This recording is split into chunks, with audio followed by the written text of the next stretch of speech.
What is up everyone? Welcome to this quick course on Python. And through this course, I would just like to, get you up to speed with the basics of Python so you can get started with using it for your job or your hobby projects or whatnot. So the environment I'll be using for this tutorial is Google Colab. You can go to this website colab.google.com. I'll put the link in the description as well. And you can basically just create free Jupyter notebooks and run Python code in the browser. So you don't need to have any setup at all on your local computer. This is all in the browser. If you already have Python installed on your computer, you can follow along. The code will basically be the same. And the Python version that's installed by default is 3.6.9, but I won't be using too many version specific features, so you can follow along with any Python version. It should be at least Python 3 though, because support for Python 2 has been discontinued. Alright, let's start with some basic syntax. The first thing that you should know for Python is how to comment. And comments are basically just used for in-code documentation. They help to make your code more readable, and you can also use comments to stop code from executing when you're testing code. So for example, if I have this print statement and I'm printing hello world to the console, if I just run this, none of the comments will actually get output, only the code will run.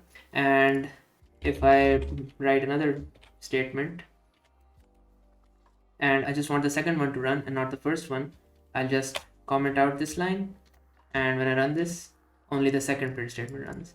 So this is pretty useful when you're debugging.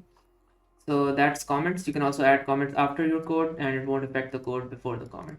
Next up is the print statement, which you already saw. It's used whenever you want to output anything from your code to the console. These three print statements, let's just run this cell.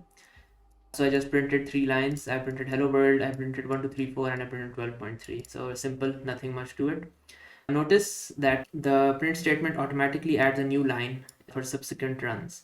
Like hello world, then a new line, it printed 1, 2, 3, 4 on the next line and 12.3 on the next line. So this is the default behavior, but we can also change this behavior if we want. For example, if instead of a new line, which is basically just the \n character, I wanted to have exclamation marks on the end of every string that I print. So I print hello world, I end it with triple exclamation marks, and then when I print the next thing, instead of printing it on the next line, it prints it after the exclamation marks because there's no \n character to make it go to the next line. We can also print multiple things in the same print statement. So if I run this, it'll just print all of these things with a space in between. So that's the print statement. Next up is one of the things that Python does a bit differently from most other programming languages. So if you've used any other programming language like C, Java, C++, you'll see that they make use of curly braces a lot to specify blocks of code. So this is an if statement, and we'll get to these in a later video, but basically this is an if statement which is checking if the numbers are greater than, and if it's greater, then it prints out something to the console. The if statement is encapsulated using these curly braces in C++. So this is an example of an if statement in Python. There is no curly braces, as you can see, and instead of curly braces, we just indent the line. So this tells the interpreter that this particular code is inside the if statement. So only run this if the if statement is true. So according to the Python enhancement proposal, the ideal amount of spaces for one level of indentation is 4. Next up are variables. Variables are just containers for storing data values, and Python does not have a specific variable declaration syntax, and the variables, they don't actually need to be declared with any particular type, and you can also change their type after you initially declare that variable.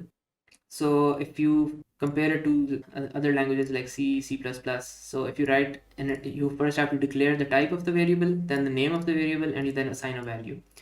So in this case, we've made an integer named x that contains the value 1. Now, if we try to assign a string to x, it'll throw an error. But this is not a problem with Python. So we can just assign, we don't need to specify a type. You can just assign a value to a variable named x. And if I run this, when I print x, it'll print 1. And then when I reassign a string to x, which was initially an integer, it'll print the string with no problem. Also, a variable is created the moment you assign a value to it. So if you try to access a variable without assigning any value, it throws this error. Name y is not defined. This means that this variable name is not defined. You haven't actually assigned it a value. If I assign a value to it, if I just do y is equal to 2 and then I print y, it'll run without any issues. So these are a few of the rules that you should be aware of when naming variables. A variable name must start with a letter or the underscore character.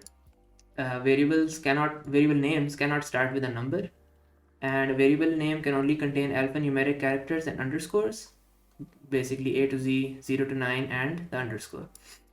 And variable names are case sensitive. So age, and age. If you write these three variable names, they're all different. Next up, we'll just go over the basic data types that are available to use. Type of any object in Python can be determined using the type function. So if I just print the type of this thing, so this is called a literal, and a literal is basically just any value that is written in the code without assigning it to a variable. So I'm not assigning this to any variable, I'm just determining its type. And then we are assigning this to x and determining the type of x. So the first thing is a string because it's surrounded by quotation marks, and the next is an integer because it's just a number. Okay, so the first type we should go over are numbers. There are three types of numbers in Python. The first type are integers. So these are any and all numbers without a fractional component, basically any numbers that do not have a decimal point. So if I just run this, x is equal to 1, I print x, and I print its type, which is integer. Okay, so negative numbers, if they don't have a decimal, they're also integers, and they can be as large or as small as you want. So next up are floats. So as you can guess, floats are basically any number that has a fractional component or a decimal point. X is equal to 0.5, y is equal to 2e power minus. Okay, so this is basically scientific notation. So e or capital E can be used to represent powers of 10 when you want to write scientific numbers in your code. So 2e to the power of minus 2. So that's 2 multiplied by 10 to the power of minus 2, 0.02. And it's 21 multiplied by 10 to the power of 4. So that's 210,000. And negative numbers as well you can have as floats. So next are complex numbers. They're numbers with an imaginary component. If you don't know what these are, it's okay, you can just skip ahead. But it's nice to know that you can use these. So basically the imaginary component is specified using the j keyword. So 1j will make it, all these numbers are complex. Minus 1j, 1 plus 2j, so Python automatically converts it to a complex number. The next most commonly used data type are strings. And strings are any value that is enclosed between two single or double quotes. So all three of these are strings, x, y, and z. String can contain a number, they can contain letters, they can contain any different types of symbols like exclamation marks or whatever, and it will be considered a string. And this is another way of writing strings. Instead of using single quotes or double quotes, you can write triple quotes. So either triple single quotes or triple double quotes. So you can use any of these to write strings that span multiple lines. And this is mostly used for doc strings. Those are a bit of an advanced concept. We'll cover those later. So if I just print x and y, this is a multi-line string, it's a string, and multi-line strings. Okay, so that's how you write multi-line strings in Python. You can also get the length of a string using the len function. So it just returns a number that shows how many characters there are in the string. Another cool feature is typecasting or casting. So what this allows you to do is convert between data types. So if you have an integer, you can convert it to a float. If you have a float, you can convert it to a string. There are some rules that are followed, but pretty easy to use. So for example, I have these three variables, x, y, and z. X is an integer, y is a floating point number, and z is a string. So if I want to convert x to a float, all I have to do is write the float keyword and with parentheses and put in the variable that I want to convert. If I convert x to a float, what will happen is it will add a decimal point to it and it will become 1.0. If I want to convert a floating point number to an integer, I can also do that, but be warned that this leads to data loss. Basically the 2.5 gets rounded down to 2, so you're losing information because of the loss of the decimal. I can also convert numbers into strings. So 2.5 and 1, they're just basically just converted to strings as it is.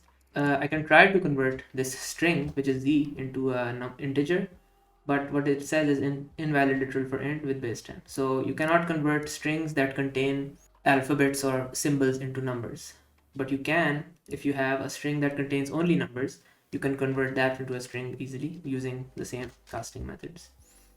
So 1, 2, 3, 4, 5, that got converted into an int and also into a float without any issues. So if your string contains numbers only, then you can easily convert it to an integer or a float. Okay, so the last data type we're going to be looking at are are Booleans. So Booleans are just a way of defining whether something is true or false. So either a 1 for true or 0 for false.